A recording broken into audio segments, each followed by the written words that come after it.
Hey guys, welcome back. So I'm going to show you some welding we're doing and some welding we just did and show you how I'm going about it. So this turned out badass. So welding up in there, sorry it's hard to focus, so I'm going to zoom this camera in. We actually welded all the way up against that wall. It's not quite as pretty. You can see once we got here the welds got significantly better. But we did it. We did weld 100% of this pipe, even that, like I said, this is kind of hot, but I can barely get my finger in here.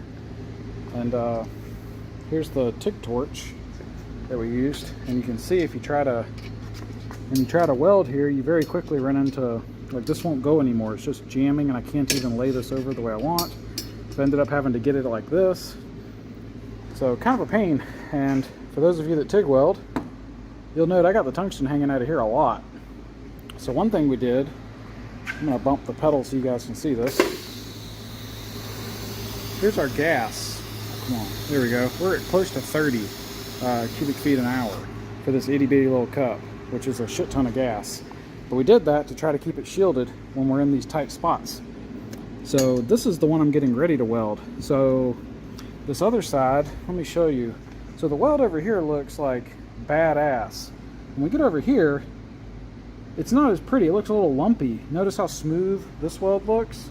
Well, that's because these had several big tack welds, and I totally didn't grind them down or anything. I just welded right over them, and that's why you see those blobs. Those are the old tack welds that are still there, whereas that's just a big continuous weld with actually no tack welds. So over here, this one only had 3 tacks, not like 4 or 5, and I went ahead and took a air tool and kind of shaped them down some. I tried using a Dremel, and then I just had bad luck, and the little rock just totally broke off my Dremel. So we used the air tool. It was actually faster. But anyway, I thought I would show you guys how we're set up and how we're doing this.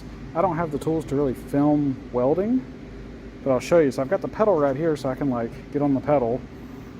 I've got the TIG torch in my left hand. There's the piece of welding wire. That would be in my right hand, which is currently holding a camera. And I want to show you guys. So this bottom piece is kind of running into this plate. So if I have it down like this, see how it runs into it? So if I get this up high enough, I can go past. But the top of this is hitting that plate. And then to top it all off, at the end of the day, you need your tungsten to be close. Basically, the arc's going to go wherever the metal is the closest. So as you can see, if I push it up like way over here, I can't hardly get it to jump to the pipe. So I got to be like maybe here, right there. I'll move the camera this way. I don't know if it'll focus. Sorry guys, trying. But that's got the tungsten. That's about as close as I can get it, and it will arc and hit the pipe. Now the good thing about a tungsten arc is this is like a water hose kind of, because, let me try to get the focus. So I sharpen this tungsten to like a really nice, pretty, like tapered point. And what that does is your cone gets wider. So imagine like if you're spraying out your arc, as you fan that thing, the arc does this. It's like a bigger window of heat. And that's actually helpful for what I'm doing, because I don't really want to blow a hole in this, but I do need to get it hot enough to get like a good weld and good flow. So by doing this, that does help with that strategy.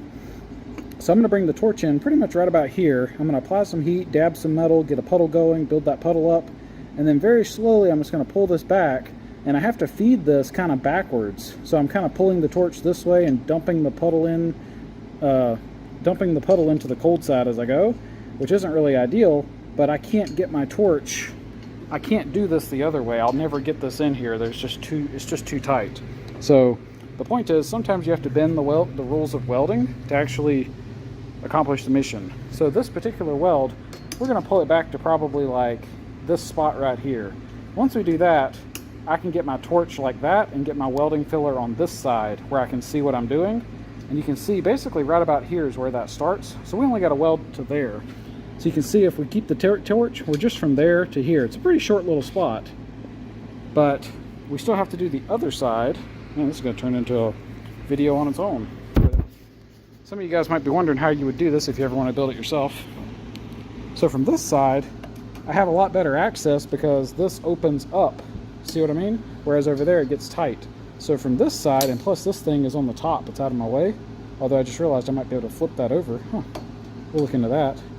But from here, I can get way up in there, as you can see. So this is pretty good. I could weld this way, although I really don't want to, but I could. So that's kind of the thing. There's only a narrow spot where things are very unfavorable. So we are going to start welding. Like I said, we got the tacks over here and one there. So I'm going to start on this back side and pull this way a little bit. That'll get us some support, kind of like a triangle, like a 3-point support. And then we'll go about welding this whole thing out. And my hope is that it all looks like this. This weld I'm very happy with. That is, you know, thumbs up from me. That looks great. Hopefully I can make it all look like that. Which is kind of funny because the prettiest weld, you won't be able to see that when it's in the car because the way this tapers, there's a big wall right there and you're not going to be able to get your eyeballs back here to even look and inspect that. You'll only see the ugly one, which is a bit unfortunate.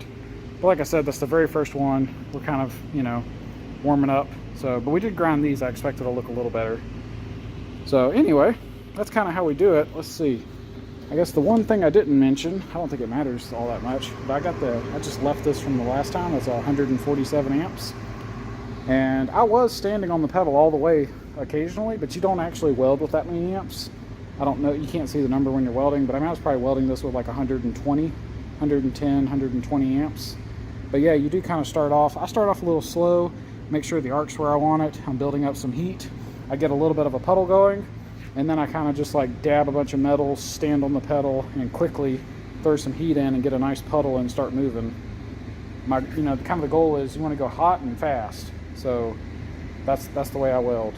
So anyway, we're going to get back to welding. I'll bring you guys back when we get this sucker done. Alright, so we just got done welding this. It is super hot. We didn't really show up. I melted this plastic some because it was clamped, and anyway. So this weld, I'm going to say, did turn out better on the whole. So basically it's more uniform. So over here, we had this one spot where it just turned out like beautiful. We didn't have a 10 out of 10 beautiful on this one, but a lot more consistent. So when we start back here, let's try to zoom this sucker, see if we can get a, there we go. So actually that very first spot that we talked about being real difficult is actually not bad. That went pretty good. We did that little spot, we came back over here, we started welding this way to about there, then we stopped, went over here, picked up roughly there, and tied into that where we started the last one. And then we picked back up here again, and we just walked this all the way around until we got to our tie-in point. And so that's what she looks like.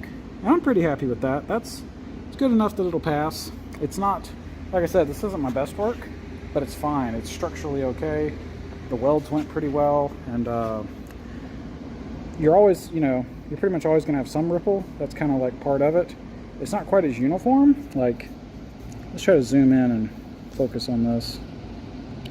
So part of the reason for the lack of uniformity is my hands are shaking when I'm doing this. So I'm not comfortable. I'm actually standing up. So I'm basically standing. I got to access this pedal. But when I'm welding, I have to squat down. So I'm basically like bending my back and bending my, you know, whatever, like kind of contorted in this weird place. And then my hand, my right hand, the one holding the camera, is floating. And then my left hand holding the torch is floating. I have no like support. Like typically when you're welding, like say you had the TIG torch in this arm, you would want your arm like laid out on a table, and then you could hold your torch and do your welding. And that keeps everything like real comfortable, and you can do a lot smoother welds. I didn't have that really, so that kind of hurts. But overall this is fine. This turned out pretty good, and the key thing, the most important part, is I got a nice continuous weld. There's not even a cold spot. And so like when you look at this, that's all just melted in. You can see right there is where the tie-in started. Right there. So I'm happy with how that turned out. We were actually kind of worried about this. These are some of the hardest welds I'm going to have to do, was to get these in there, because I bent that plate up and put a wall there, which I wanted to do for strength. In hindsight, would have been easier to not do that, but I really wanted to tie it into this rocker. If you ever actually get in a wreck, there's so much metal in this rocker area of the car. I mean, like look right here, you can see just so many layers of steel are coming together in this little area of the car. So I really wanted to tie into that. I knew it would make it stronger. So I'm glad I did that. And we did get past the welding. So kind of the moment of truth is, did we warp it? Hopefully this didn't move too much.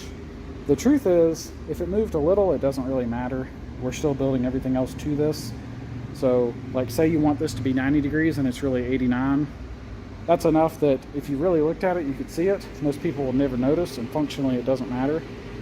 We had it within 0.2 degrees, so we're hoping that it's still somewhere close to that. But yeah, we are gonna let this cool a little bit. Since this is a structural weld, I'm not gonna hit this with water.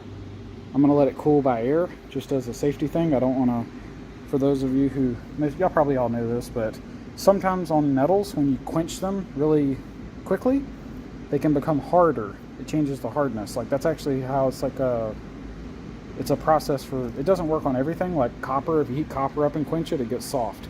But if you do that with steel and you quench it, depending on the type of steel, if it has like enough carbon or whatever, it'll actually harden. But I think, kind of stepping outside of my memory, I think carbon like precipitates or something, and you get like a harder layer, some shit like that.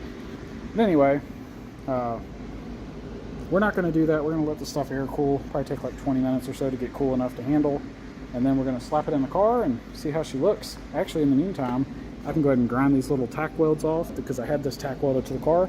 So I can go ahead and knock those off of the plates and off the car. And by the time I get done with that, she should be cool enough, and we'll stick it in here and see how it looks. So we're going. This is good news. We've been needing to make some progress. I mean, y'all are seeing this video, and you probably saw a video yesterday, but this car's been sitting for a while, and I've just not been working on the cage too much. So it's good to be back in the swing of things.